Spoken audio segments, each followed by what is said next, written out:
حدیث ہے، اس سے پوچھو وہ تمہاری رہنمائی کرے گا، مولویوں کی کوئی ضرورت نہیں۔ پھر ساتھ ایک لاجک اور دلیل بھی پیش کی، کہنے لگے جی اللہ تعالیٰ قرآن میں کہتا ہے تبیانا لکل شیء، ہم نے ہر چیز کو قرآن میں کیا کر دیا؟ بھائی ہر علم جب ہر چیز قرآن میں موجود ہے تو مجھے مولوی کے پاس جانے کی کیا ضرورت ہے؟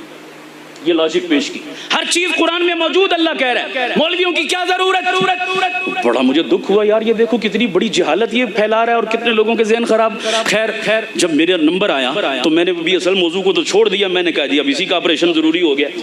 سمجھ آ رہی نہیں آ رہی؟ ہنگامی بنیادوں پہ کبھی آپریشن کرنا پڑتا ہے، سیریس کیس آ جاتے ہیں، کیوں جی ڈاکٹر صاحبان ہو جاتا ہے نا جی، سارے کام چھوڑ کے آپ سرجن بھاگے جاتے ہو، آپریشن ضروری ہے ابھی ورنہ کام خراب ہو جائے گا۔ یہ آپریشن نہ کیا، ٹانگ نہ کاٹی تو جراثیم پورے وجود میں خطرہ ہوتا ہے نا جناب، فوری آپریشن۔ خیر میں نے کہا جی میرے محترم نے جو آیت پڑھی قرآن مجید کی، آیت ٹھیک پڑھی، ترجمہ ٹھیک کیا، آگے ڈنڈی مار گئے جب مطلب اور تشریح کی باری آئی۔ وَلَقَدْ يَسَّرْنَا الْقُرْآنَ، قرآن آسان ہے، تو آسان کا یہ مطلب کہاں سے لے لیا کہ استاد کی ضرورت نہیں؟ یہ کون سی کتاب میں حضرات آپ تشریف فرمائیں، مجھ سے زیادہ صاحب علم لوگ بیٹھے ہیں، کیوں جی ایسا کوئی مطلب ہے کہ اس آسان چیز؟ میں آپ سے پوچھتا ہوں، روٹی کھانا آسان ہے یا مشکل؟ وہ تو سارے ہنستے آسان، کھانا آسان ہے، پکانا مشکل ہے۔ سائیکل چلانا آسان ہے یا مشکل؟ دو جواب آ رہے ہیں، زیادہ کہہ رہے ہیں آسان، کچھ کہہ رہے ہیں مشکل۔ اچھا اب اگلا سوال، جہاز چلانا آسان ہے یا مشکل؟ اب سب نے کہنا مشکل۔ ہم دیکھتے ہیں 23 مارچ کو جناب وہ پریڈ ہوتی ہے اور فضا میں طیارے اڑتے ہیں اور وہ کلابازیاں لگاتے ہیں اور کرتب دکھاتے ہیں اور ہم اتنا منہ کھول کر جناب ان کو حیران پریشان، یا اللہ طیاروں کی کلابازیاں لگ رہی ہیں، کیا ہے؟ ایک جملہ کہنے لگا ہوں، مشکل ہے اس کے لیے جس نے چلانا سیکھا نہیں، اور آسان ہے اس کے لیے جس نے چلانا، جس نے نہیں سیکھا اس کے لیے سائیکل بھی مشکل، اور جس نے سیکھا اس کے لیے جہاز بھی کیا ہے؟ آسان۔ یہ مطلب ہے اس آیت کا کہ جس نے ان علماء کے قدموں میں بیٹھ کر قرآن سیکھا، قرآن اس کے لیے آسان ہے، اور گمراہی ہے اس کے لیے جس نے از خود انٹرنیٹ پہ بیٹھ کے۔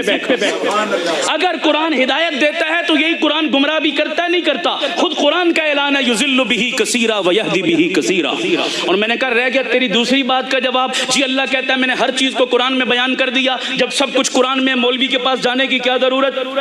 میں نے کہا میں بھی ایک بات کرتا ہوں۔ کہنے لگے کیا؟ اچھا اس جملہ اس نے نا سورہ کبریٰ ملا کر بڑا مزیدار بنایا۔ کہنے لگے ہر مسئلے کا حل قرآن میں موجود اور قرآن میرے گھر میں موجود، مجھے مولوی کے پاس جانے کی کیا ضرورت؟ تو لوگوں نے بڑا اپریشیٹ کیا، کیا کمال کا جوڑ بٹھایا ہے جناب۔ میں نے کہا سیم یہ جملہ میں بھی بولتا ہوں، ذرا کرنا واہ واہ۔ کہنے لگے کیا؟ میں نے کہا ہر بیماری کی دوا میڈیکل سٹور میں موجود، میڈیکل سٹور میرے گھر میں موجود، مجھے ڈاکٹر کے پاس جانے کی کیا ضرورت؟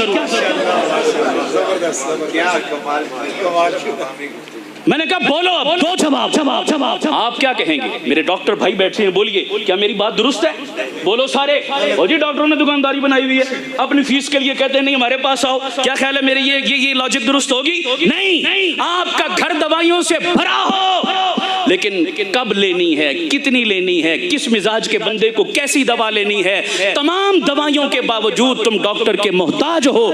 قرآن و حدیث تیرے گھر میں تیری زبان والا پڑا ترجمہ موجود ہے، لیکن اس کو سمجھنا کیا، مطلب کیا، مفہوم کیا، تشریح کیا اور اس کی وضاحت کیا ہے، ساری الماریاں بھری ہیں کتابوں کی، پھر بھی قرآن و سنت کے سمجھنے کے لیے علماء کے محتاج۔ آ رہی ہے سمجھ نہیں آ رہی؟ اتنا کافی ہے جی، میں وقت بہت ہو گیا، میں معذرت چاہتا ہوں، پھر باقی